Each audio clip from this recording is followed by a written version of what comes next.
Struggling with making calls on your iPhone? Calls not going through or not ringing? Open Setting. Tap Mobile Service or Cellular Data. Scroll down. Tap Network Selection. Turn it off. Now select your SIM card.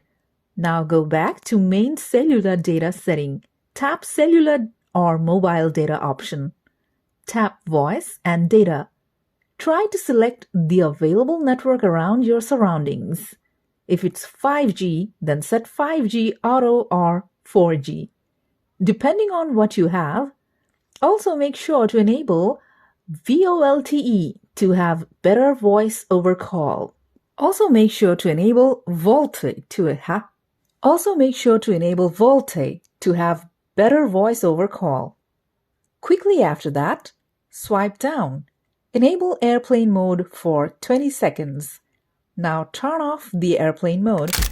Open Setting. Tap General. Scroll down. Tap Transfer and Reset iPhone.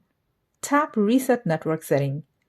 Go and try to reset the network setting to fix your issues.